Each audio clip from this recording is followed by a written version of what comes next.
Boa noite, não, bom dia. Porque lá em São Mateus a gente só faz reunião de noite, né? Então eu já gravei boa noite. Mas já estou dando logo boa noite para a noite, não demora, ela está aí, né? O dia já começou. Pode. Deixa eu me organizar aqui.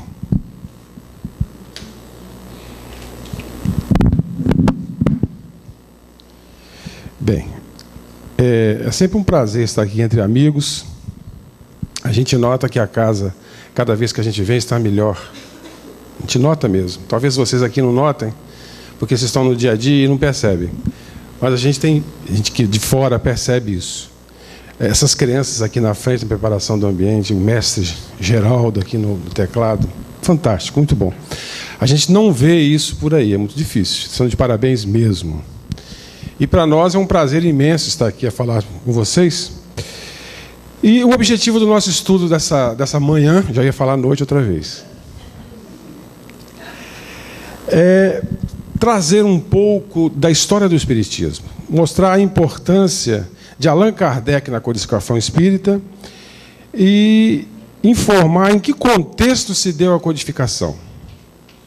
A gente, com esse estudo, tem a pretensão de não trazer novidades nenhuma, mas traçar um paralelo filosófico e científico sobre a codificação, valorizando o codificador.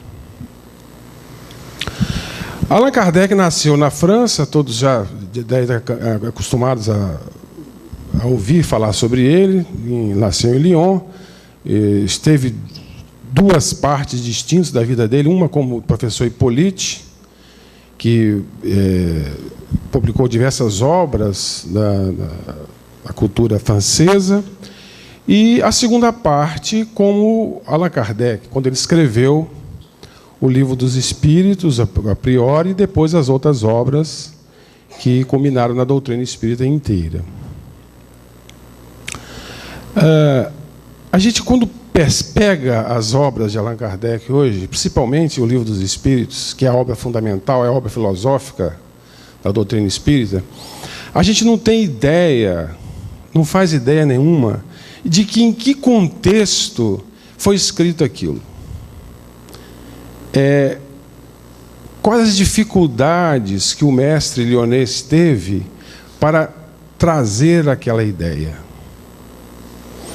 Porque os Espíritos trouxeram o Livro dos Espíritos. Na verdade, quem escreveu o Livro dos Espíritos foram os Espíritos. Eles escreveram, revisaram, através dos médiuns. Mas houve a interferência direta de Allan Kardec fazendo as perguntas, codificando, planejando, organizando aquela obra. E a gente vai ver ao longo dessa nossa conversa que essa presença dele, essa interferência dele na obra é de suma importância. É de suma importância.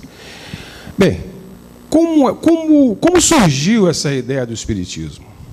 A gente ouve falar, iluminados por Jesus, espíritos trouxeram a doutrina espírita. Sim, isso é verdade. Mas como surgiu essa ideia? Baseada em quê? Antes do Espiritismo, haviam como base 4 pensamentos básicos da história do conhecimento humano. O primeiro pensamento é o pensamento mítico, que existe desde o começo dos tempos.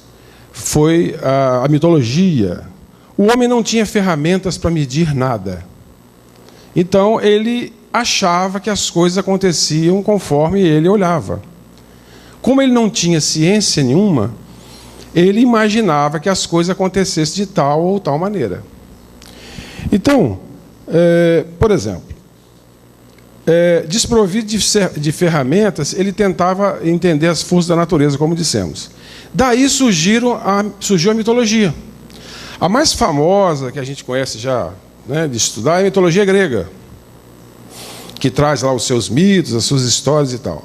Mas tem a mitologia nórdica, tem a mitologia romana, a egípcia, a judaica, até a nossa existe, a Tupiniquim. Os nossos antepassados contavam histórias a respeito dos acontecimentos da natureza. Então, por exemplo, na mitologia nórdica, eles acreditavam que o trovão era o deus Thor batendo com o seu machado. Não tem uma história do Thor, até desenho animado? Então eles acreditavam que o trovão era ocasionado pela presença de Thor batendo o machado. E todas essas histórias, elas vieram com o tempo. Na nossa mitologia tupiniquim, por exemplo, tem a história do boto, que engravida as mulheres no Amazonas. Quem já ouviu falar nisso? Né? Então as pessoas lá não queriam conceber a iniciação sexual muito prematura das meninas, então diziam que o boto saiu do rio, se transformou num homem, num belo homem, senão não iria conquistar as moças, né? E engravidavam as moças. Isso faz parte da nossa mitologia, da mitologia do Piniquim. A mitologia grega, a mitologia mais conhecida, né, que é base muito do pensamento atual, ela surgiu lá com o século VI, mais ou menos, antes de Cristo, e ela teve a sua base nos filósofos Sócrates, Platão e Aristóteles. Na verdade, Sócrates, quando encarnado naquela época, ele já não aceitava a explicação dos fenômenos através da mitologia. E ele justamente foi morto devido a isso, a começar a convencer os jovens de que aquela ideia não era uma boa ideia, que podia se explicar todos os fenômenos da natureza através do pensamento ou através da ciência. Então ele estava, a maneira de pensar dos gregos na época, renegando os deuses. Por isso ele foi condenado a tomar cicuta. E ele trabalhava junto aos jovens. Depois de Sócrates veio Platão. Na verdade, Sócrates não escreveu nada. O que a gente sabe de Sócrates foi Platão que escreveu. E depois Aristóteles. Mas Sócrates tinha uma ideia muito interessante sobre a criação, sobre o pensamento humano, sobre a vida. Ele dizia que existia um mundo do pensamento, mundo das ideias, e um mundo material. Tudo que existia no mundo material era uma cópia do mundo das ideias. Aqui Aristóteles chamou depois de mundo metafísico, além da física. Então toda a mitologia grega era baseada na arte, nas tragédias de Homero e dos poemas de Hesíodo. Então ele combatia aquela ideia porque ele dizia o seguinte: as ideias da mitologia estavam a 3 pontos da verdade. Então ele explicava: vamos supor que você imagina uma cadeira. Quando você imagina existir uma cadeira, ela existe no mundo das ideias, no pensamento. Hoje a gente sabe que o pensamento é material e ele constrói. Tudo que é construído por nós começa a ser construído no pensamento. Então dizia ele: se você pensa numa cadeira, uma cadeira ideal para você, ela existe no mundo do pensamento. Certo. Aí você vai a um marceneiro e diz: eu quero que você construa para mim uma cadeira que eu imaginei, com detalhes assim, assim, sabe? E ele então fabrica essa cadeira para você. Segundo ele, essa cadeira que você fabricou, que o marceneiro fabricou, já é uma cópia daquela que você imaginou, do mundo das ideias.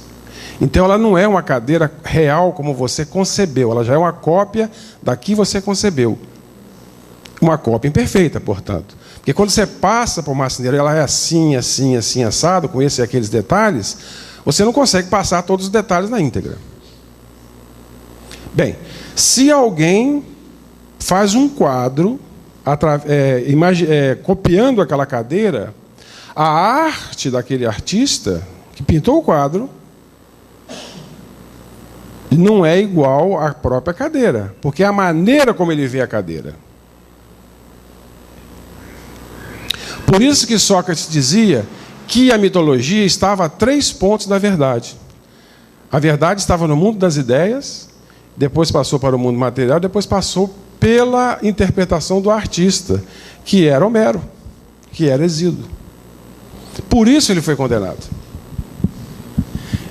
Então, Sócrates, os filósofos, já da época de Sócrates, já refutavam a ideia mitológica. Devia, segundo eles, e eles tentaram provar, haver alguma coisa mais palpável, menos ilusória. Então, esse era o pensamento mítico, o primeiro tipo de pensamento. Depois, então, vem esse pensamento filosófico, que é essa, começa aí então com os filósofos da Grécia, com Sócrates, que afirmavam que as intempéries não eram os deuses que se iravam ou os deuses que faziam. Então, as colheitas, por exemplo, se eram boas, eles atribuíam aos deuses. Se eram ruins, também aos deuses. O Deus ficou com raiva por causa disso, por causa daquilo, e resolveu nos punir.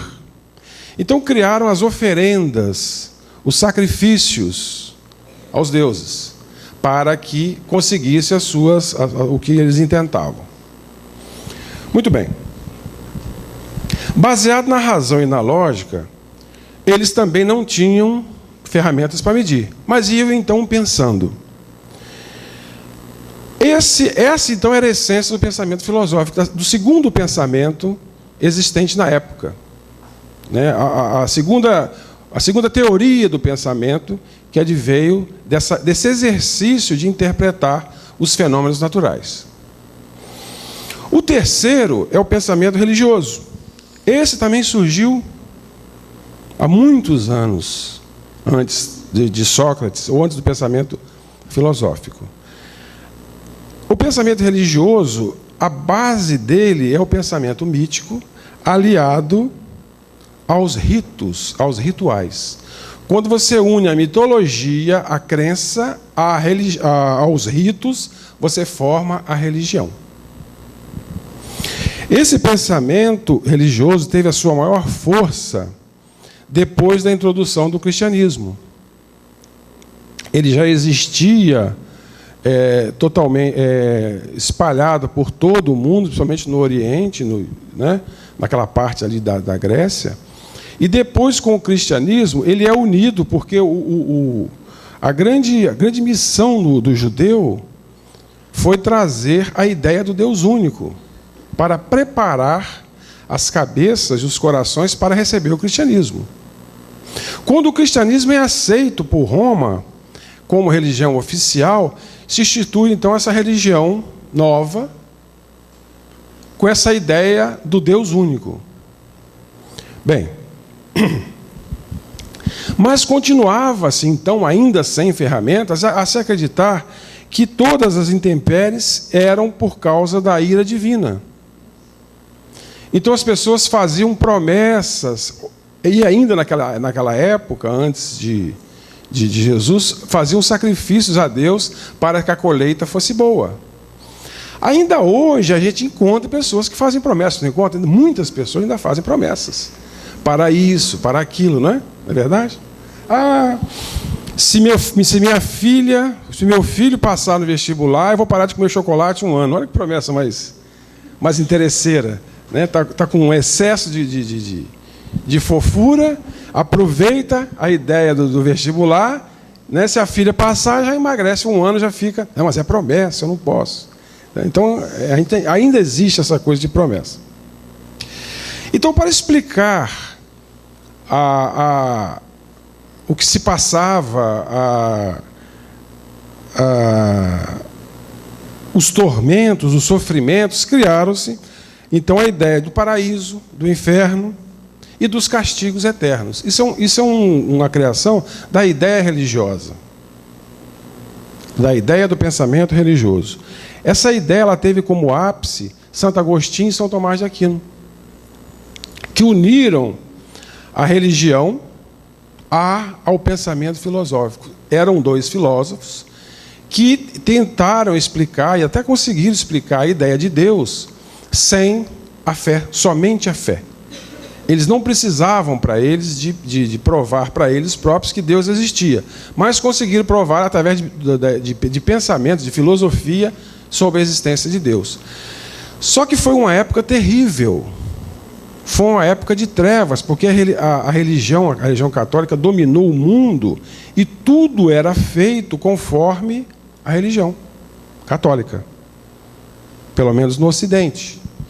Então, não existia ciência, não existia arte, não existia nada que não fosse dominado pela igreja. Então, foi um momento de trevas. É tanto que o movimento libertador dessa época, que foi começou na Revolução Francesa, veio se chamar iluminismo, que veio trazer luz àquelas trevas. Então, tudo era feito conforme a igreja queria e mandava. A gente vê, por exemplo, que as artes feitas naquela época eram todas encomendadas pela igreja. Todos os grandes quadros, esculturas, eram feitos pela igreja. Eram encomendados pela igreja.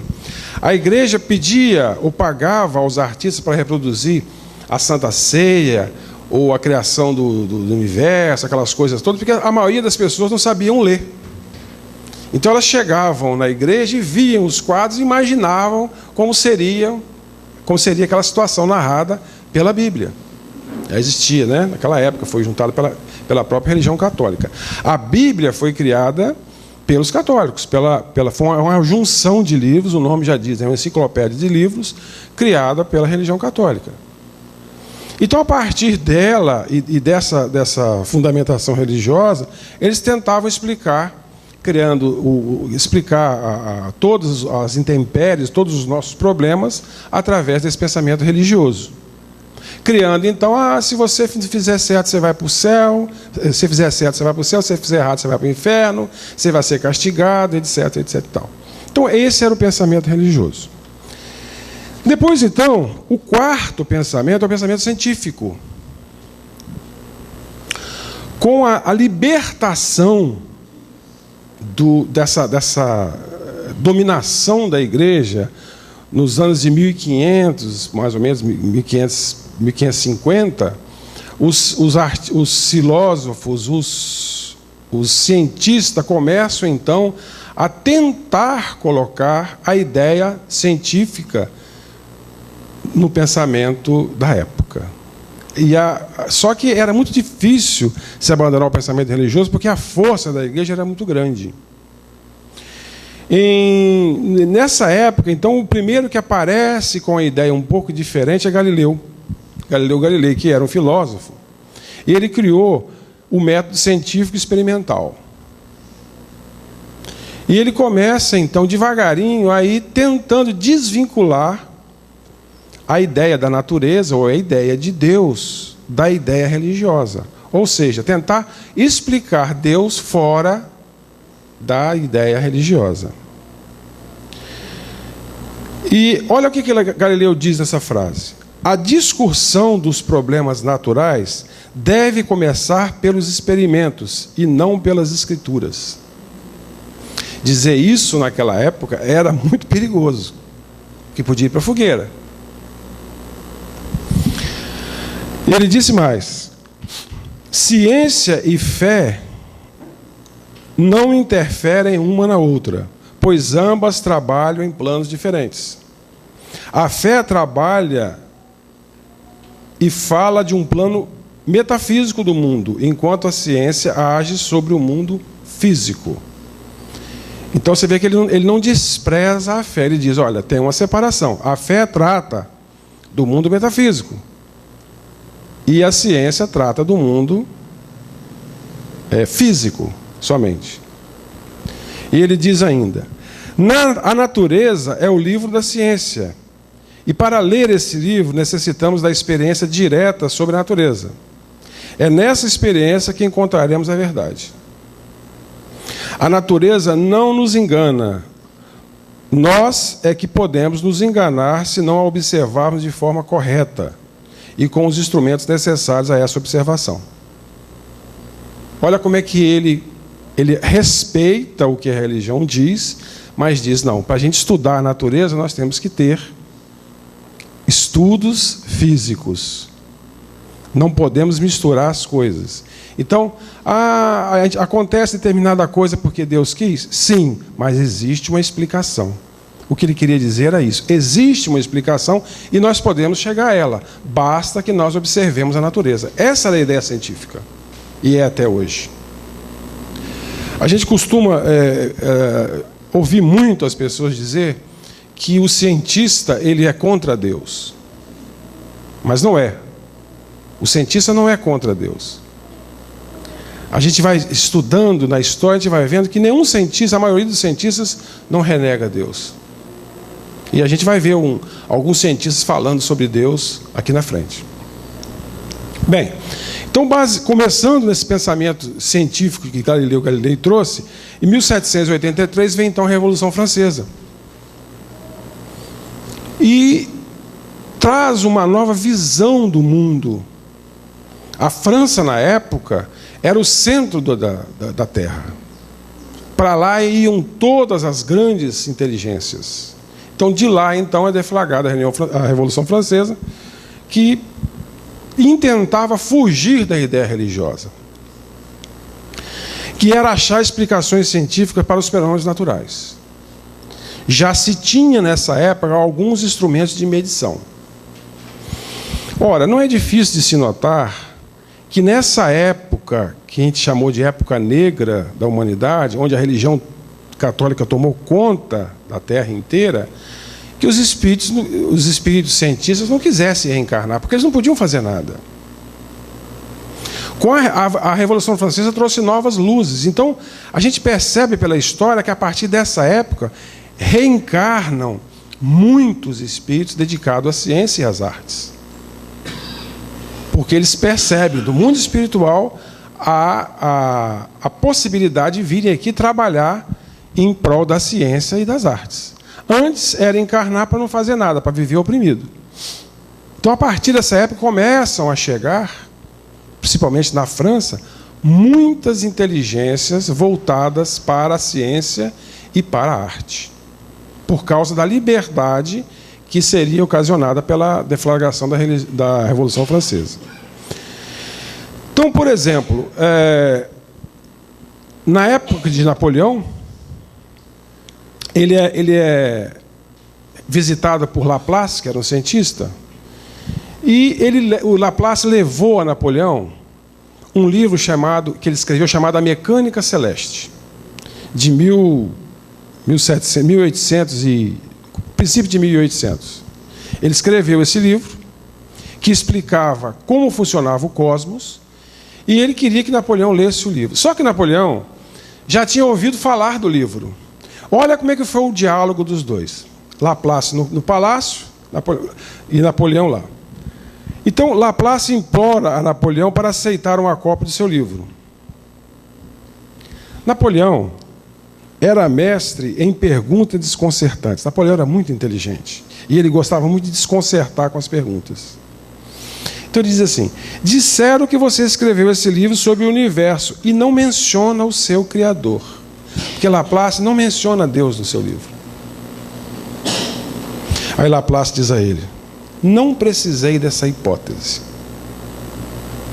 Olha que interessante. Ele não renega a Deus. Ele só disse que ele não precisava daquela hipótese. Que ele poderia explicar através da ciência. A mecânica do universo. Mecânica celeste. Aí Napoleão diz: mas essa é uma bela suposição e explica muitas coisas. A ideia de Deus. E Laplace diz: essa hipótese, majestade, realmente explica tudo. A hipótese de Deus. Mas não permite predizer nada.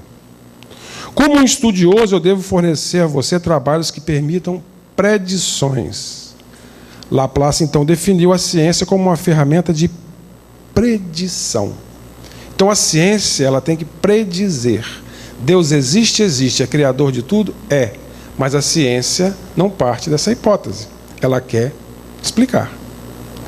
Essa ideia de previsão é a base da ideia do positivismo de Augusto Comte. O positivismo diz justamente isso. Você tem que investigar e predizer. Então, é nesse contexto que surge, em 1857, o Espiritismo. Allan Kardec, então encarnado, tinha em sua volta inúmeros cientistas e artistas, nessa época estavam encarnados aos montes, e a gente vai relacionar alguns aqui depois, e os espíritos, então, se reúnem e trazem a ideia do espiritismo, a ideia dessa doutrina nova. Vocês imaginem bem quão grande era o esforço dos espíritos e de Allan Kardec em trazer uma doutrina que falasse sobre Deus de uma forma que fosse aceito pela ciência e pela religião. Porque o espiritismo foi lançado em 1857, através do Livro dos Espíritos, como uma ciência. O Livro dos Espíritos foi escrito para que cientistas lessem. E eram colegas de Kardec na época, porque Kardec também era um filósofo. Então era muito difícil algo que contentasse, como se diz, né, comumente, a gregos e troianos. Então deve ser por isso que Kardec começou o Livro dos Espíritos com aquela pergunta famosa: quem é Deus? Porque se um cientista pegasse aquele livro para ler e lesse aquela introdução do Livro dos Espíritos, que eu espero que vocês já tenham lido, que é maravilhosa, e pega a primeira pergunta, que é Deus? Ele já começa, como a gente diz comumente, né, arrebentando. Já começa na questão mais complicada, que é Deus? E os Espíritos discorrem. Inteligência suprema, causa primeiro de todas as coisas. Então, se um cientista lesse isso, ele dizia: pô, espera aí, aqui tem alguma coisa interessante. Porque até então, o que se dizia com relação a Deus? Você não precisa saber o que é Deus. Deus é o Criador, Deus é amor, Deus é isso, Deus é aquilo, mas sem fundamento de pensamento filosófico nenhum. Então, vem o Espiritismo baseado nessa tríade, que o Espiritismo não é uma religião somente, é uma doutrina. E a doutrina é um conjunto de princípios que serve de base para um sistema, que pode ser filosófico, religioso, científico. O Espiritismo é uma tríade. É uma ciência, é uma religião e é uma filosofia. Então, dá para a gente perceber logo que ele foi calcado em cima dos pensamentos existentes na época. Um científico, um filosófico e um religioso. Porque na construção do Espiritismo tiveram cabeças ou espíritos de todas essas áreas. Quando a gente lê lá quem assina o Livro dos Espíritos, a gente vê lá vários cientistas, vários religiosos, vários filósofos, inclusive Sócrates. Sócrates é uma base da filosofia espírita. A base da filosofia espírita está toda no pensamento de Sócrates. Logicamente que era o Sócrates dessa época, porque evoluiu desde que esteve encarnado até essa época, já evoluiu. Então, foi baseado nesses pensamentos que se criou o Espiritismo. É uma trindade, uma filosofia, uma religião e uma ciência. Mas foi lançado, então, como ciência. Então, vocês percebem, a gente consegue perceber a dificuldade que Kardec tinha em colocar essa obra nesse meio científico? Era muito difícil, porque o cientista refutava tudo o que vinha da religião. Então, o Espiritismo não podia ser considerado uma religião na época. Kardec até pensou nisso, os Espíritos disseram: não siga essa ideia. O Espiritismo é uma ciência. E ele foi lançado como uma ciência. Mais tarde, Kardec diz: não, o Espiritismo também é uma religião. É tanto que o Espiritismo, quando surgiu, ele era aceito pela Igreja Católica. Eu estava lendo um livro há pouco tempo dos primórdios do Espiritismo no Brasil. Eles achavam até que o Espiritismo era um braço da Igreja Católica para explicar alguma coisa. Os padres começaram a ler, os pastores começaram a ler. Quando eles perceberam a ideia religiosa, eles se afastaram. Porque, infelizmente, os profissionais da religião, eles não defendem uma ideia de Deus, uma ideia natural de Deus. Eles defendem a ideia da igreja. Eles defendem a igreja, não a verdade. E o Espiritismo, como terceira revelação, defende a verdade. Então ele é desvinculado dessas religiões. O Espiritismo não é fundado sobre a Bíblia, não é baseado na Bíblia. O Espiritismo é baseado nas leis naturais, nos princípios naturais. Quais são os princípios básicos do Espiritismo? A existência de Deus, a imortalidade da alma, a reencarnação, a pluralidade dos mundos habitados e a comunicabilidade dos espíritos. Isso está na Bíblia? Está. Nós somos contra a Bíblia? Não. Mas isso, a Bíblia, de quem escreveu a Bíblia, também se fundou sobre esses princípios naturais, fundamentais no Espiritismo e naturais. Por isso dissemos que o Espiritismo é o cristianismo redivido. Ele é lido lá da fonte. Foi a ideia que Jesus teve e não foi compreendida. O Espiritismo veio criado por Jesus, idealizado por Jesus, dessa maneira, usando os homens. Ele próprio veio em carne e osso para trazer a ideia do cristianismo e depois trouxe o Espiritismo, que é o Consolador prometido. Por isso que ele não é fundado na Bíblia. Porque é a mesma coisa que você fosse tomar água num córrego que já tivesse contaminado. Você vai mais acima, mas a contaminação está mais acima. Então ele foi lá na fonte, que é nas ideias naturais. Isso incomodou demais na época. Muito, principalmente as religiões. Porque elas perdiam a força. E era tempo das religiões começarem a perder força. Porque as religiões vendiam a ideia de um Deus rancoroso, de um Deus vingativo, de um Deus punitivo. E a ciência já refutava isso. Olha o que Einstein, nessa época, que Einstein era contemporâneo de Kardec. Viveu mais ou menos na mesma época. Olha o que Einstein disse numa carta a Niels Bohr. Naquela época não tinha internet, não tinha Facebook, eles escreviam carta. Eu peguei esse tempo, mas não sou dessa época, não. Então ele escreveu, Einstein tinha uma mania de escrever cartas, né, aos amigos dele de ciência. Então olha o que ele escreveu ao físico, Bohr. A mecânica quântica é certamente impressionante. Já existia naquela época a mecânica quântica. Hoje nós ouvimos falar da física quântica, que está trazendo assim, maravilhas. O André esteve aqui falando sobre isso há pouco tempo, não foi? O André, na Semana Espírita. Muito bom de física quântica, o André. A física quântica, fantástica. A mecânica quântica é certamente impressionante. Mais uma voz interior diz-me, isso Einstein, que ainda não é a última verdade. A teoria diz muita coisa, mas não nos leva mais perto do segredo do velhote. Ele chamava Deus de velhote. Vou repetir. Mais uma voz interior diz-me que ainda não é a última verdade. A teoria diz muita coisa, mas não nos leva mais perto do segredo do velhote. Eu, de qualquer modo, estou convencido de que ele não joga dados. Isto Einstein falando sobre Deus. Ele acreditava em Deus, está aqui explícito. E ele disse que Deus tinha os seus segredos, e cabia à ciência desvendá-los. Claro, nessa carta. Olha outro trecho. Einstein. Deus é refinado, mas não é malicioso. Nessas palavras, os cientistas renegam aquela ideia de Deus trazida pelas religiões. Não do verdadeiro Deus que a doutrina espírita trouxe. Por isso a doutrina espírita foi aceita pela comunidade científica. Porque trazia a ideia de um Deus justo e bom. Esse Deus que Einstein queria acreditar. Olha o que ele diz numa carta a Max Planck. A ciência empenha-se em se aproximar de Deus, porque ela busca os absolutos por ele criado.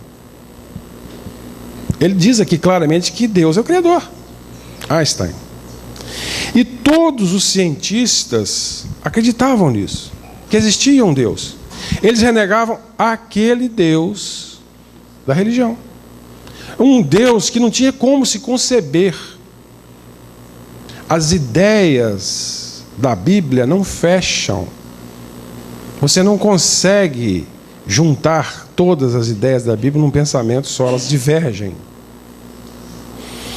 Então, o Espiritismo traz essa ideia de Deus, que não é uma ideia nova, é uma ideia trazida por Jesus, só que Jesus não pôde falar com clareza na época dele, porque não tinha elementos para isso.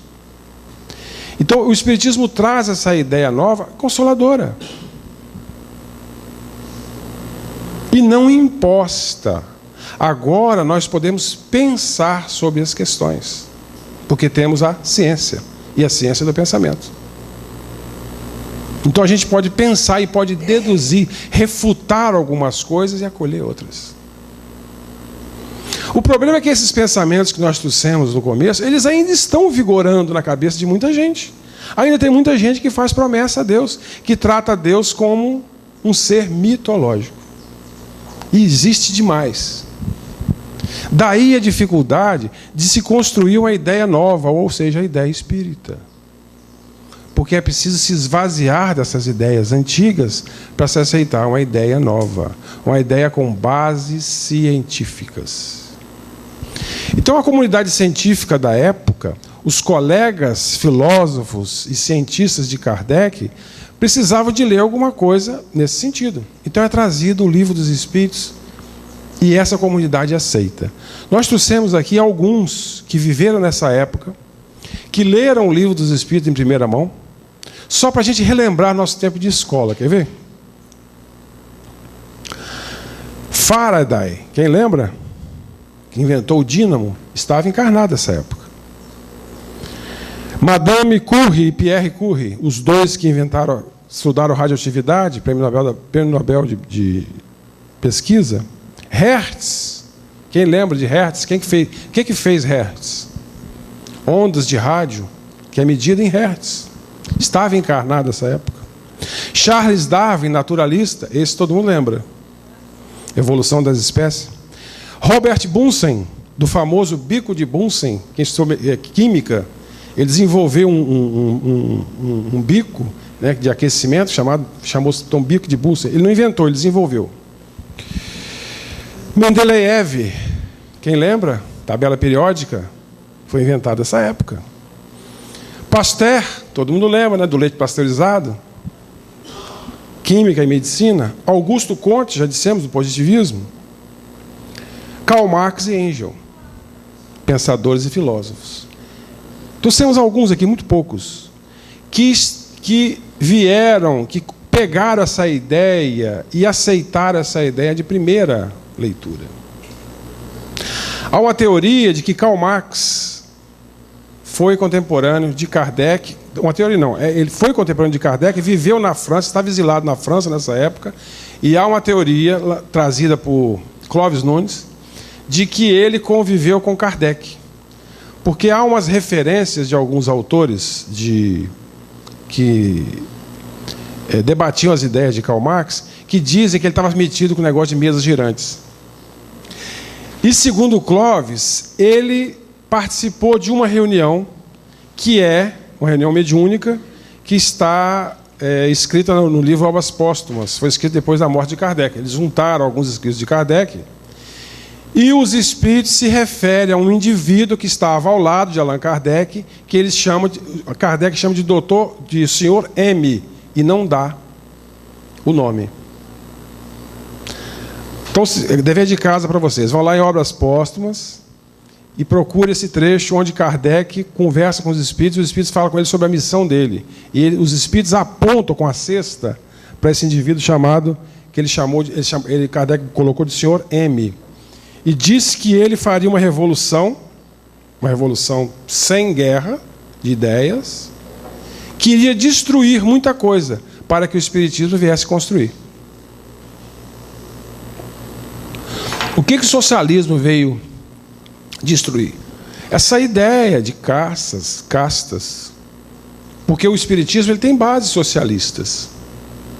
Ele não é totalmente, mas tem base de igualdade. O Espiritismo começa a respeitar a mulher, por exemplo. Isso é uma ideia socialista.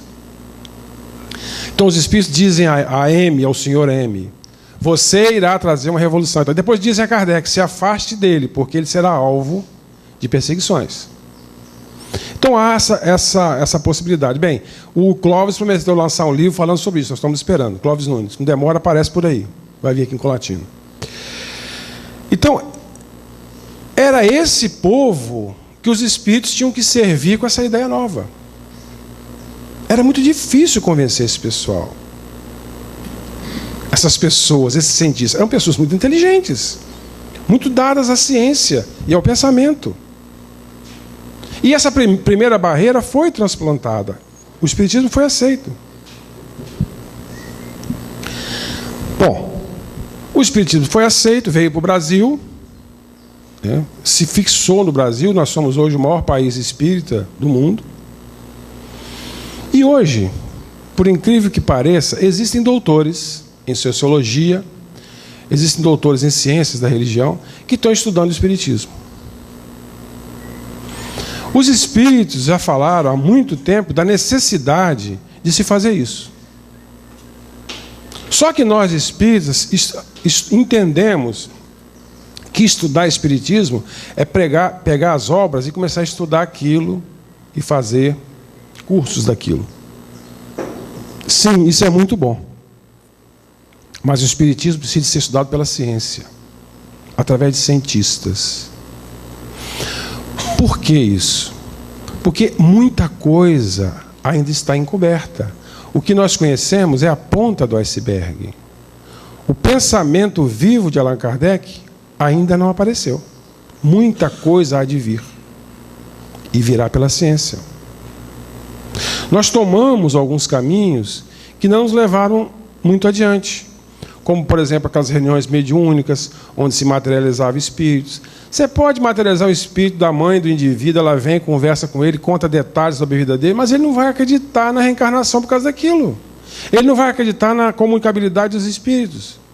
Ele não vai acreditar na imortalidade da alma, que é a grande mensagem do espiritismo, a imortalidade da alma, que foi a grande mensagem trazida por Jesus. É tanto que depois ele se materializa e conversa, até comer, ele comeu no meio dos apóstolos, para mostrar que o espírito sobrevivia à carne, que a alma era imortal. Essa é a missão do espiritismo também. E o grande inimigo do espiritismo é o materialismo, que não acredita justamente em nada disso. Então, cientistas estão começando a estudar o espiritismo em suas teses de doutorado.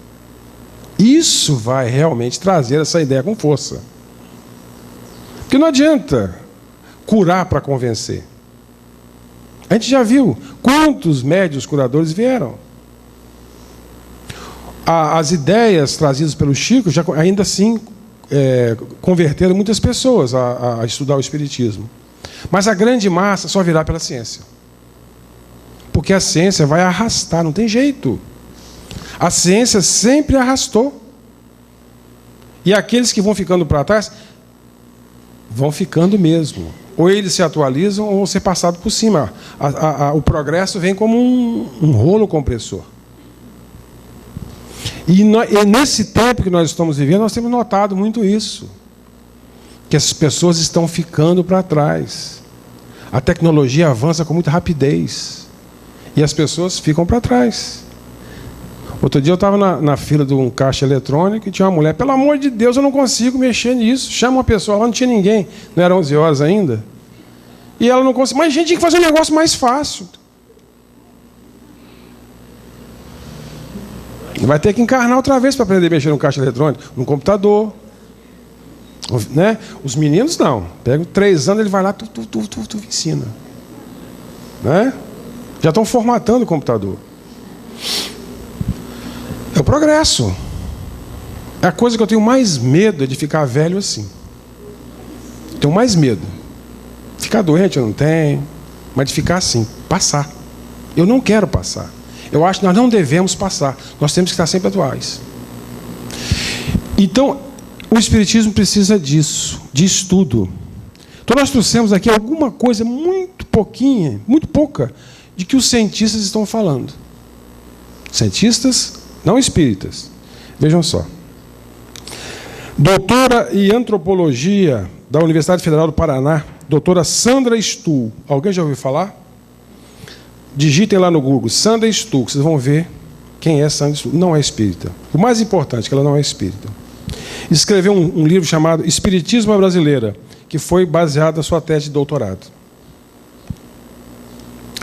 Ela faz a comparação entre a teosofia criada por Madame Blavatsky, que é basicamente as mesmas ideias do Espiritismo, e o Espiritismo. As duas ideias surgiram no mesmo instante, na mesma época. O Espiritismo trazido por Allan Kardec e a teosofia trazida por Madame Blavatsky. Só que a teosofia não vingou. Ela existe ainda, em pequeno número. O Espiritismo se multiplicou, cresceu. Doutora Sandra estudou por que disso, se a ideia é a mesma. Olha o que ela concluiu na tese de doutorado. Que o Espiritismo foi aceito porque é de origem espiritual. Allan Kardec nunca disse que aquilo era a ideia dele. É de origem espiritual. E olha só, pela qualidade de sistematização do método e da competência de Allan Kardec. Não bastava só os espíritos terem boa vontade de trazer. Tinha que ter qualidade do método e da competência de Allan Kardec. Isso está escrito pela doutora Sandra Stuck, porque ela leu as obras. Madame Blavatsky não teve. Madame Blavatsky disse que saiu dela a teosofia, essa ideia. Olha o que diz Fábio Luiz da Silva, da Universidade Estadual de Londrina, no Paraná, em sua tese de doutorado. As chamadas matrizes para o estabelecimento do espiritualismo moderno. Espiritualismo moderno é o quê? Espiritismo. O espiritismo surgiu como uma ideia espiritualista, como era chamado de espiritualismo na época. Então, o espiritualismo moderno é o espiritismo. As chamadas matrizes para o estabelecimento do espiritualismo moderno encontram no século anterior personificadas na figura de Emanuel Swedenborg e Caspar Lavaster.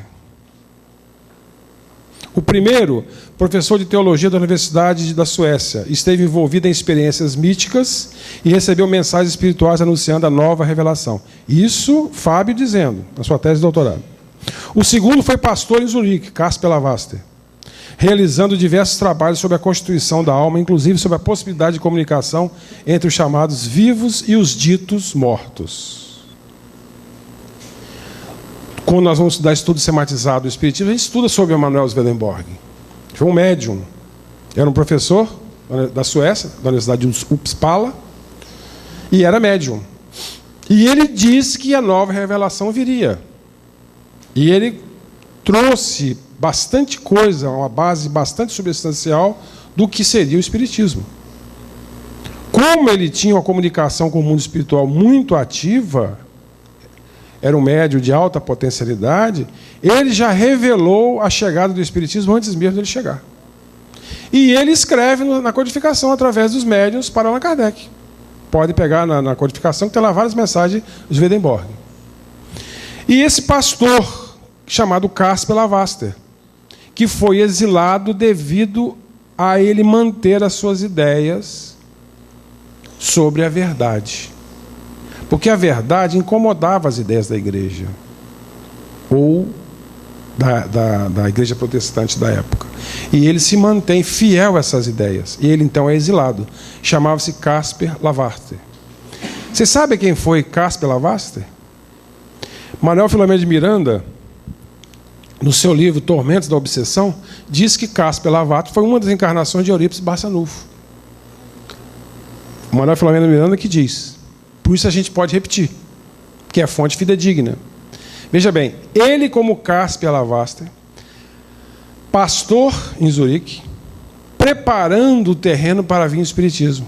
Depois ele encarna aqui em Sacramento e prepara aquela região para a vinda de quem? Chico Xavier. Ele antecedeu, ele encarnou em 1904. Quando ele encarnou aqui em Sacramento, naquela época não se podia ler a Bíblia. Não existia Bíblia para vender. Era até proibido que se vendesse. Ele, como Eurípides, ganhou uma Bíblia às escondidas do padre, porque ele queria entender melhor as bem-aventuranças, que ninguém conseguia explicar a ele o que seriam as bem-aventuranças. Então, porque ele conseguia ler latim, ele falava 4 línguas. e lia. Foi Eurípides Barçanufo, nosso querido Eurípides Barçanufo. Olha a importância desse espírito para a codificação. Emerson Yumbelli, no livro Cuidado dos Mortos, na sua tese de doutorado. Olha o que ele diz. A literatura antropológica, sociológica, historiográfica é insuficiente diante da importância cultural e sociológica do fenômeno espírita. Toda a ciência sociológica, antropológica, historiográfica é insuficiente diante da importância cultural e sociológica do fenômeno espírita. Quer dizer, não se estuda o fenômeno espírita visto dessas ciências. Ele diz isso, Emerson Yumbelli. Pode clicar lá no Google que você vai ver quem é Emerson Yumbelli. Um sociólogo, estudioso. E isso ele diz em sua tese de doutorado. Sandra Stu ainda diz: existem lacunas nos estudos sobre a religiosidade em torno do tema espiritismo, e que ele é um terreno fértil e quase intocado pelos historiadores. Por que isso? Porque os historiadores veem o espiritismo como uma religião, então eles não se interessam. Daí a necessidade de nós propagarmos essa ideia do espiritismo como ciência, porque eles vão se interessar e vão ver. A gente tem visto o espiritismo trazer ideias novas à frente da ciência. Por que a ciência não explora isso? Porque é visto como uma religião. No Brasil, o espiritismo se instalou como religião. Isso é ruim? Não, não é ruim. Mas essa perna da ciência tem que crescer um pouco mais, para que esse triângulo fique, para que esse corpo fique reto em cima desse triângulo. A perna da religião está muito grande, da filosofia e da ciência muito curtinha, então ele está torto. O espiritismo está torto no sentido do pensamento. Então, para ele ser explorado, tem que ser visto como ciência. E os cientistas que estão começando a explorar estão vendo isso, estão dizendo isso. Olha o que diz agora do lado espírita André Luiz, no livro Estude Vida, na introdução do livro, 1965. Estamos defrontados no espiritismo por uma tarefa urgente: desentranhar o pensamento vivo de Allan Kardec dos princípios que lhe constituem a codificação doutrinária. Desentranhar o pensamento vivo de Allan Kardec. O que quer dizer isso? Tirar das entranhas. Conhecer de verdade os pensamentos vivos de Allan Kardec, que constitui a codificação doutrinária. Nós não conhecemos nada do pensamento de Allan Kardec ainda, portanto, nada do espiritismo. Muito pouco. A gente tem rezado demais. Será que rezar é sempre demais? Não, não é. Mas tem que deixar um pouquinho para começar a pensar, a explorar a ciência. A gente tem levado o espiritismo para o lado da religião somente. A religião é muito boa, consola muito, acolhe muito. Mas nós não vamos conseguir beneficiar as pessoas, os nossos irmãos, com o espiritismo somente através da religião. Nós temos que começar a abrir nosso pensamento para os outros dois alicerces da doutrina espírita, que é a filosofia e a ciência. A gente diz que o espiritismo é criado nesses 3 pontos. E outra representação interessante do espiritismo é a reticência. Esses 3 pontos podem ser também considerados como reticência. É uma doutrina que ainda tem muita coisa para vir, que não acabou, não é fechada, não está acabada. Muita coisa há de se descobrir ou de se interpretar. Está tudo lá escrito na codificação. Nós não estamos sabendo captar aquilo lá, que estamos olhando somente pelo lado do coração. Então, essa conversa, esse estudo, foi no intuito de homenagear Allan Kardec. E para finalizar, nós gostaríamos de trazer uma mensagem recebida por Divaldo Pereira Franco no 4º Congresso Espírita Mundial de Paris, de 2004, onde ele recebe a mensagem de Leon Denis, o primeiro grande filósofo do espiritismo, aquele que talvez fosse substituto de Allan Kardec, se Allan Kardec viesse a falir na sua na sua missão. Ele diz o seguinte através de Divaldo, para a gente finalizar: nós, os beneficiários da tua sabedoria, ele falando a Kardec, nós, os beneficiários da tua sabedoria, agradecemos emocionados e pedimos humildemente: ora por nós, tu que estás no reino dos céus. Então, olha só a grandiosidade de Allan Kardec, desse espírito dedicado e construtor dessa ideia. A gente sabe que ele não trouxe isso sozinho, ele se reunia nos planos superiores com os espíritos para trazer essas ideias. Mas a importância desse espírito. E nós não precisamos de referenciar só ele, nós temos que estudar a doutrina. É isso que os espíritos pedem. Que Jesus os abençoe.